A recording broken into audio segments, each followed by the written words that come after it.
rikthyer në këtë transmetim të drejt për drejt, e kësa ora shënon 8:06 minuta, ne do të flasim pikërisht për zgjedhjet në Kosovë. Një moment shumë i rëndësishëm patjetër, sidomos për situatën politike në tërësi, jo vetëm sepse këto zgjedhje kanë të bëjnë me komunat, por mbi të gjitha sepse që prej shkurtit, pavarësisht se lëvizja vetëvendosje ishte në krye, duket se ka patur zhvillime të cilat në një farë forme kanë treguar një lloj ngërçi në Kosovë. Dhe ky proces zgjedhor është si një lloj sfide pikërisht për të treguar se cilat janë ato partitë cilat mund të jenë, le të themi, mbizotëruese gjatë procesit. Dhe pikërisht për këtë do të flasim, për procesin tërësi dhe për ato që kanë mbizotëruar nëpërmjet kryetarëve që kishin vendosur si kandidat. Ditën e sotme me ne në studio është Ben Andoni, gazetar analist. Faleminderit shumë që jeni këtu. Mirëmëngjes. Dhe po ashtu nëpërmjet një komunikimi të drejtë për drejtë do na bashkohet edhe Adri Nurellari, analist, aktivist politik.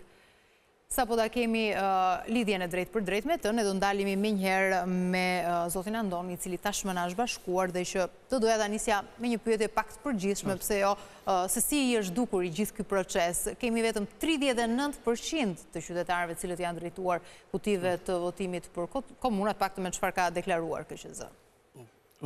Ky është fenomeni i parë që në fakt duket në këto zgjedhje. Ka një ikje shumë të madhe të njerëzve në Kosovë dhe sidomos të themi asaj që përbën fuqinë punëtore dhe moshën më efikase e cila lidhet direkt me votimet, po që ka dhe fatet e vendit.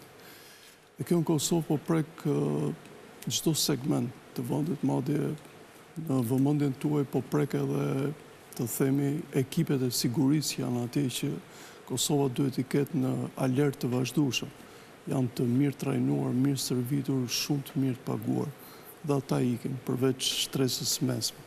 Ky ka qenë fenomen e parë. Personalisht e besoj që do ishte kjo lloj pjesëmarrje, por e dyta ka qenë balotazhi masiv. Janë 20 komuna në balotazh, vetëvendosja është në 12 syresh, të tjerat janë diçka më pak.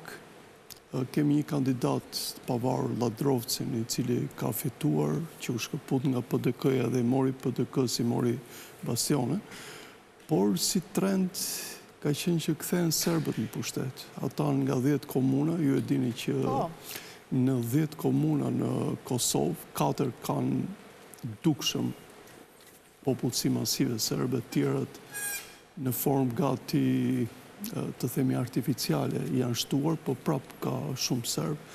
Kanë fituar në 9 komuna.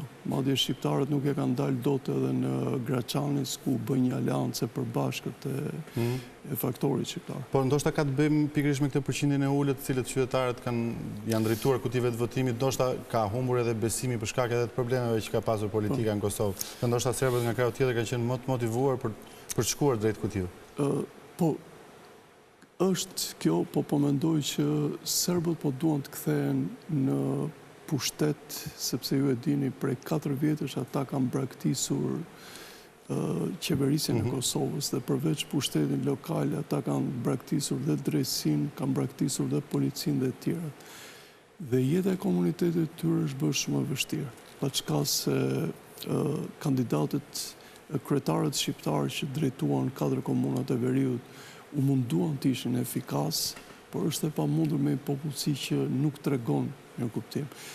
Dhe Beogradu i zyrtar në këtë rast është investuar jashtëzakonisht. Beogradu i zyrtar ka 3 struktura që merren me Kosovën. Ka një zyrë qeverie, ka një komision parlamenti, ka dhe një institucion tjetër që merren direkt për Kosovën. Dhe ata duke luajtur me disa momente të themi jo të ashpra, por strikte dhe deri diku të tepruara të qeverisë Kosovës për sa i përket bllokimit të tyre, u munduan tash dhe besoj që arritën të mobilizonin. Madje Vučić e ka pasur si sfidë për ta vijuar pikërisht te kjo pikë. Ka patur reagime edhe nga Vjosa Osmani, ajo ka thënë që ka patur një ndërhyrje nga ana e Serbisë nëpërmjet presioneve politike. I qëndroni asaj çfarë ka thënë Vjosa Osmani? Patjetër, është e drejtë. Por kjo bëhet në demokraci që janë të pastra fare. Ne kemi rastin e Shqipërisë, ju e dini që në prag të ditës votimit Erdogan ka qenë edhe në kohën e qeverisës të zotit Berisha, ka qenë edhe në kohën e qeverisës të zotit Rama. Në Kosovë, Serbia për shkak të ngërçit shumë të madh. Ju e dini që çfarëdo që themi ne, Serbia nga ana tjetër në gjithë dokumentacionin e vet, Kosovën e ka me kufi administrativ. Domethënë njeh jurisdiksionin dhe në kushtetutën e vet e ka akoma në preambull. Çdo gjë që është në kushtetutë, sado që ne themi është e padrejtë, sepse Kosova është shtet tani, është në proces shtet formues. Kemi shtetin tjetër të cilin e njeh Bashkimi Evropian dhe ka qasje më shumë se sa Kosova, madje se edhe Shqipëria në Bashkimin Evropian, të cilët nuk e njohin. Dhe ky është ai ngërç i madh. Por ajo që thot zonja Osmani qëndron, dhe ne duhet na shqetësojmë shumë që tashmë veriu i Kosovës duhet shumë i vështirë për të menaxhuar nga autoritetet e Kosovës. Ta përshëndesim pak edhe Adri Nurellarin, sepse kemi në një komunikim të drejtë për drejtë. Mirëmëngjes. Mirëmëngjes. Nuk e di sa keni patur mundësi të na dëgjoni, tekse ne ishim duke zhvilluar këtë bisedë dhe ishim dalur pak tek listat serbe, sepse duket se kanë bizoturuar me fitoren që kanë patur tek vendet ku prevalojnë pra shumica serbe. Si po e shihni ju dhe çfarë do thotë kjo për Kosovën? Kjo është faktikisht është lajm i mirë, kuptimi që kemi rikthim institucional. Si ta rregullojmë që ta vazhdojmë bisedën sa më të qartë. Po japim regjis pak kohë në mënyrë që të rregulloj audion me zotin Nurellarin, në mënyrë që siç edhe thash komunikimi të jetë sa më i pasur. Po opinioni më vlen edhe nga ana juaj, sepse siç edhe thash, besoj kjo duhet të ketë një lloj rëndësie për mënyrën se si do të jetë tashmë në Kosovë lista serbe. Ka sepse ata në një farë mënyrë do stabilizohen në vend të këtë pjesës të destabilizimit që ata e kanë organike dhe prej Beogradit, të paktën do merren me problematikat e tyre që janë shumë të mëdha dhe në qeverisjen Kurti për hir të vërtetës nuk është se u janë zvogluar, u janë shtuar. Por nga ana tjetër do shikojmë pjesën e komunave që janë në jug të lumit Tibrit, 6 komunat e tjera që janë më afër habitatit shqiptar, ata janë më afër dhe realiteteve shqiptare. Për mua ka një gjë të mirë për shumë, sepse lista sërbska në një vend ka hyrë është në balotazh me një strukturë serbe tjetër, që vetë serbët arrin të kuptojnë që lista sërbska nuk është gjithmonë përfaqësuese e tyre, megjithëse prej atyre kanë fituar.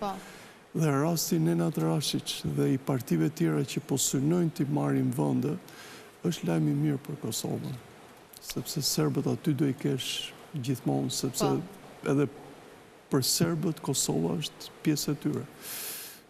Kanë lindur, kanë gjyshjet e tjerë, po them jo për kolonët, po për ata që janë kosovarë serbë. Erdhi mirë menduar çdo gjë që ishte në këtë proces zgjedhor, duke patur parasysh që më herët ata e bojkotuan komplet procesin dhe tashmë erdhën me një fitore realisht të fortë. Po ata e kishin gjithmonë këtë.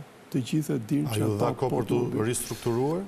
Jo kohë, por ata vetë i braktisën. Ndërkohë që erdhi koha të kuptojnë që duhet të futen institucione, vetë Serbisi duhet një pjesë të tregojë pjesën demokratike të saj, po duhet dhe përjetesën e njerëzve në terren. Serbët e Kosovës janë problem jo vetëm për Kosovën, po janë problem tashmë për Serbinë. Ata përdoren nga Vučić, për shembull, organizohen me autobusa që shkojnë në Beograd kur ka protesta. Një pjesë e tyre organizohen këto forcat paramilitare dhe tjerë. Dhe në këtë sens po them që kjo është një pjesë e mirë të themi, e lajmit që ata do kthehen institucione, tashmë për Kurtin do jetë jashtëzakonisht e vështirë, po është dhe një lloj lakmusi për ato zgjedhje të cilat pritet të bëhen në Kosovë, sepse Kosova nuk mund të vazhdojë dot shumë me qeveri kaq të brisht që unë dyshoj që të jetë efikase. Patjetër duket e diskutueshme edhe aleanca që Kurti thotë se do të ketë, se tashmë ne jemi përballë faktit që realisht to zgjedhje treguan ato mungesën e fuqisë, ne e tham pak më parë, ky duket më shumë se një proces për zgjedhur kryetarët e komunave, por edhe për treguar se cilat ishin forcat që mbizoturonin, kështu që të them një element. Kjo bën sens. Por Kosova ka një gjë tjetër në krahasim me Shqipërinë, e cila është për të lavdëruar. Kur vjen puna në pushtetin lokal, kosovarët janë shumë kujdesshëm. Për shembull, kur mbaroi lufta, të gjithë mendonin që UÇK-ja do kishte fitore 90%. Fitoi LDK-ja. Sepse njerëzit në Kosovë kanë një lloj racionaliteti e cila duhet i vlejë dhe shqiptarëve, që mendojnë më shumë për individët që janë administrator. Dhe vetë vendosja këtere ka kuptuar dhe ka vendosur njerëz me profil edhe teknicienesh, teknokratesh. LDK-ja dhe PDK-ja këte ka bërë më shpesh, për shumë PDK-ja ka treguar që në ato vënde ku ashtu ka fituar të kuptoj mirë, që të drejtojnë me njerëz që njojnë pushtetin, që janë më afër njerëzve, që din të bëjmë politikat e njerëzve. Janë pragmatistë, nuk u udhëhiqen nga idealizma. Të zgjidhin problemet e përditshme. Kjo është veçantia e Kosovës. Ta marrim pak edhe opinionin, besoj që me zotin Nur Ellari tashmë do ta kemi komunikimin më të qartë. Ta vazhdojmë pak tek opinioni që doja edhe për jush sa i takon situatës tashmë të krijuar me fitoren që po ka lista serbe. Si e keni parë ju? Po unë shikoj si lajm të mirë institucional për Kosovën, angazhimin dhe riktimin e tyre në institucione. Domethënë ne kemi parë përpjekje nga analistë serbe për të sabotuar dhe duke bojkotuar. Dhe fakti që përfaqësia politike e tyre, po themi merr pjesë dhe kemi një pjesëmarrje kaq të madhe, në fund të fundit sfida e Kosovës është me ndërtu një shtet i cili i akomodon pakicat dhe ku serbët lokal, që nuk janë komunitet jo shumicë, janë pakicë, i shikojnë institucionet e Kosovës si forma kryesore dhe e vetme për të çuar përpara të drejtat e tyre, kërkesat e tyre, interesat e tyre. Pra, integrimi i tyre në institucione është arritjesh. Në këtë aspekt, pjesëmarrjen e madhe e shikoj si një rikthim dhe shpresoj që këtë manifestohet edhe në elemente të tjera, si do ishte dëshirueshme rikthimi i tyre në institucionet e drejtësisë, policisë, në pjesën veriore, sepse mendoj që bojkoti i tyre nuk e ndihmon Kosovën, jo vetëm që e bën disfunksional, po themi, qeverisjen atë pjesë ku ata bojkotojnë dhe nuk kanë parë institucione, por edhe në imazhin ndërkombëtar dhe në zotimet që ne kemi marrë në arenën ndërkombëtare, Kosova duket sikur nuk e ka përmbushur atë angazhim për një shtet multietnik ku pakica ndjen të akomoduara nëpërmjet sistemit demokratik. Që në këtë aspekt unë nuk e shikoj si lajm i keq, por ngelen për të parë si do sillen atë përdoren të institucione. Si mendoni se mund të lexohet nga faktori ndërkombëtar dhe a mendoni se do të ketë ju e tha që shihni si diçka pozitive, po në drejtim të Kosovës, nëse në mënyrën se si shihet nga faktori ndërkombëtar më pas? Po sa pa thash pra që në arenën ndërkombëtare kjo gjë është lajm i mirë, domethënë ka përshtypjen edhe vetë faktori ndërkombëtar është angazhuar që lista serbe dhe popullsia serbe dhe Kosovës të mos vazhdojmë me bojkot, por të përdorë rrugë institucionale. Në fundit për Kosovën në arenën ndërkombëtare, në përpjekjet për të konsoliduar subjektivitetin ndërkombëtar, nuk është imazh i mirë që pakica serbe për do protesta në kaluarën ose bllokonte rrugë ose bojkotonte proceset. Pra në këtë ose largohej nga parlamenti. Pra në këtë aspekt Kosova konsolidohet në imazhin ndërkombëtar, në qoftë se shikojmë që serbët marrin pjesë në procese demokratike. Konsolidohet, por ndoshta duhet të bëjë më mirë për pakicat, apo jo? Patjetër që tashmë ka një detyrë më të vështirë, duke qenë se janë, le të themi, forcat dominuese e komunave, pa diskutim do të ketë shumë punë për të bërë, për të jetuar më mirë ndoshta në komunitet dhe për të respektuar më shumë. Kjo nuk është gjë e re, domethënë ata janë kthyer nga institucione në veri, dikur i kanë bojkotuar pas protestave të 4 veriu ose 4 komunat serbe me shumicë serbe që i përkasin Kosovës, por ka popullsi me shumicë serbe në veri, pra Zveçan, Leposavić, Zupi Potok dhe Mitrovica e Veriut, nuk ka marrë pjesë për 10 vjet në proceset demokratike të Kosovës, dhe falë marrëveshjeve të dialogu teknik me ndërmjetësimin e Brukselit, u mundsua pjesëmarrjen e tyre për të parë në 2014. Ka qenë një arritje e madhe për Kosovën. që me rrugë të dialogut konsensusit është mundësuar integrimi asaj pjese dhe pas pjesëmarrjes së tyre politike shoqëruar edhe me shkrirjen e strukturave paralele ku filluan pasaj edhe të marrin pjesë në institucionet e Kosovës të sigurisë, në polici, në ruajtjen e kufirit, me dhjetra gjykatës dhe prokuror, nga veri u betuan me kujtës të Kosovës. Pra, mirë, ato duket se të paktën për këto zgjedhje të ditës së djeshme nuk... Ta mbaroj pak. Ta mbaroj pak të përgjigjes se është çështje komplikuar dhe delikate dhe do të kaloj elementet emocionale dhe populiste që mbizotrojnë debatin. Pra, neve kemi një përvojë, pra prej 2014-ës deri para 2-3 vitesh, kur filloi edhe bojkoti masiv, ne kemi një përvojë për të mirë ku ato institucione lokale kanë qeverisur në përputhje me ligjet e Kosovës dhe kanë shfrytzuar hapësirën institucionale të Kosovës për të dhënë shërbime publike komunale banorëve shtetas Kosovës me komsi ose me përkatësi etnike serbe. Pra, kjo nuk është sfidë e madhe, përkundrazi, kemi një përvojë kësaj gjëje. Dallimi është që fatkesisht kemi sot një qeveri e cila abuzon në mënyrë ekstreme me ndjenshmërit etnike, me plagët historike dhe bën ç'është e mundur që të alterojë dhe polarizojë situatën, sepse ashtu fiton vota. Dhe kjo është rasti i qeverisë së Kurtit. Pra, qeveritë të ndryshme të mëparshme, të drejtuara qoftë nga Hashim Thaçi, Isa Mustafa, Ramush Haradinaj, Abdullahoti, nuk kanë pas këto probleme për cilët përpisin juve potencialisht me komunat e veriut. Ka pasur një trend, një proces të natyrshëm, gradual, të shkrirjes së strukturave paralele në veri. Dhe integrimit gradualisht në tëra hallkat e shoqërisë dhe institucioneve të serbe në hallkat e shtetit Kosovës. Pra, ky trend që ka ekzistuar dhe kjo mundësi është kthyer përmbys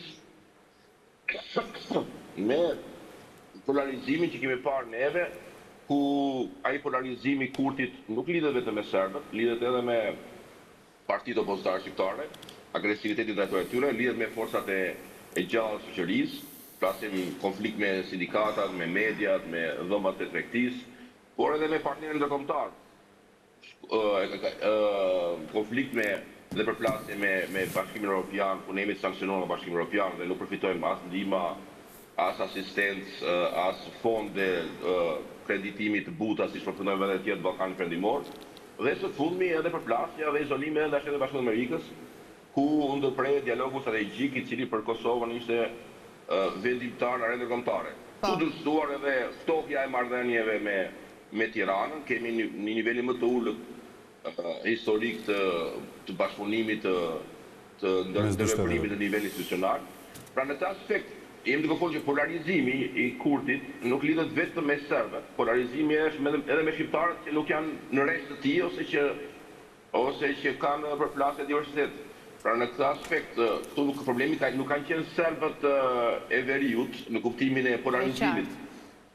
Po problemi ka qenë që zoti Kurti me këtë polarizim do të konsolidoj pushtetin, edhe me sa duket ja ka dalë, sepse pavarësisht izolimit të Kosovës, pavarësisht se çdo vit me 10 mijëra shqiptarë të Kosovës për shkak të mungesës shpresës edhe avancimit po largohen, dhe Kosova pëson me vërtet në kushtet e Shqipërisë, largimet vetëm në Bashkimin Evropian për shembull në vitin e kaluar 38.000 qytetarë të Kosovës ka marrë rezidencë për herë të parë. Një vit më parë ky numër ka qenë 45.000. Pra jemi duke folur për që çdo vit po ikën një komunë. Pra popullsia një komune mesatare e tipit Manishev, Skënderaj, është duke u larguar nga Kosova çdo vit, një hemorragji e madhe e popullsisë, flasim për 3% popullsisë që po largohet çdo vit vetëm në Bashkimin Evropian duke marrë rezidencë parë, pra dokumenta. Diçka që e tha pak më parë dhe zoti Andoni, po, në fakt sepse është qartë ajo. Kjo nuk llogaritet se sa kanë ikur në vende tjera, për shembull që nuk kanë Bashkimin Evropian, sepse Zvicra nuk është Bashkimi Evropian, ka një diasporë të madhe shqiptare, Norvegjia, Kanada, SBA, Britania e Madhe, ku di më radh. Pra kemi një largim të madh të popullsisë, kemi një depresion kolektiv në këtë aspekt. Fakt njerëzit nuk e shikojnë vendin si vend ku mund të jetojnë të ardhmen, por largohen masivisht. dhe gjitha këto fakturë e një qeverie që ka investu në polarizim. Jo në performancë, jo në përmbushje premtimesh, jo në projekte të realizuara që mund të jepni votat, por duke lojë në mënyrë emocionale, duke agresivuar diskursi politik, që nga një anë vendosja e ka fituar. Tani do doja që ta lidhja pak me këtë që sa po thatë edhe për të marrë një opinion nga zoti Andoni, për të kuptuar edhe se si e shek mënyrën se si do të ndikojnë këto zgjedhje tek vendimet politike që do të marrë Albin Kurti, sidomos në situatën që është lëvizja vetëvendosja aktualisht, por edhe teksa ai duhet krijojë këtë kabinetin e ri që të paktën ka thënë se do të marrë një alat për ta formuar kabinetin e tij. Kohë që ka në dispozicion zoti Kurti nuk i lejon dot që të bëj kalkulime shumë të mëdha. Duhet të jetë shumë pragmatist që t'i kaloj kësaj situate. Por ju e dini me gjithë situatën që po ndodh në Kosovë, këto zgjedhje më shumë duhen për një pushtet që në Kosovë ka funksionuar deri diku më mirë se sa pushteti i përgjithshëm, të themi. Dhe në këtë rast zoti Kurti nuk është shumë shembull i mirë për pushtetin lokal. E para ju e dini edhe në fitoren e vet që bëri 4 vite më përpara, menjëherë në zgjedhje lokale ai psoi humbje të madhe. Ka vetëm 4 komuna, në këtë rast me zgjedhjet e reja ka avantazhin në 3 komuna ku ka fituar dhe më përpara, dhe është në balotazh pastaj në 12 të tjera. Po gjëja që duhet t'ju them është që këto shërbejnë më shumë për të thënë konsolidim të elektorateve lokale, por më shumë zgjedhjet lokale në Kosovë janë ashtu siç u thash më përpara që individi kosovar është shumë më pragmatist se sa shqiptari në pushtetin lokal. Zgjedh administratorin, nuk zgjedh shumë politikane. Pa çka se politikani për shkak të propagandës, për shkak të mjeteve me të cilën prezantohet ka avantazh shumë të madh me të tjerët. Prandaj në këtë sens them që zotit Kurti duhet t'i mbijetojë kësaj situate dhe përderisa vjen balotazhi që është mbas një muaji, ati duhet t'i japi zgjidhje probleme të madh, ka ju e dini ka më pak se 10 ditë për cilën ai është i obliguar që të bëj qeverinë, që duhet të tregoj realisht i ka numrat apo jo, dhe mbi të gjitha për mbijetesën e vet politike, që me çfarë duket vetëvendosja po bjerret.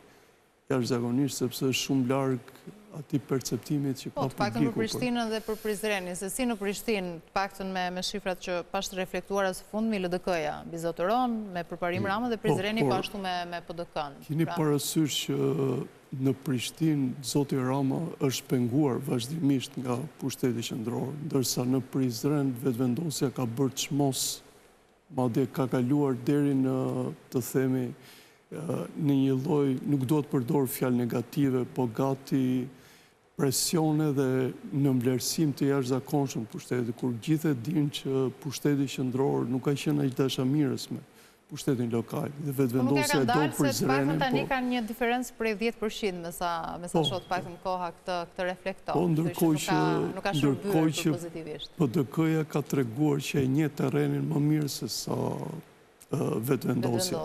Ka nxjerrë individ të cilët i përgjigjen nevojave të publikut, ashtu si dhe LDK-ja. Por PDK-ja duket që është diçka më e maturuar në kohët e fundit me njerëzit që ka. E qartë, mirë. Unë do doja edhe një opinion të fundit ndoshta nga zoti Nurellari se çfarë do të ndodh me Albin Kurti nëse ai nuk do t'ja dalë që ta formojë qeverinë, se kjo është edhe pika që besoj është ngritur pas zgjedhjeve të ditës së djeshme. Po së pari do të sqarojmë një që rezultatet nuk janë finale, sepse shumica e komunave janë në balotazh në raundin e dytë, kështu që duke qenë se terreni politik është shumë i fragmentuar në Kosovë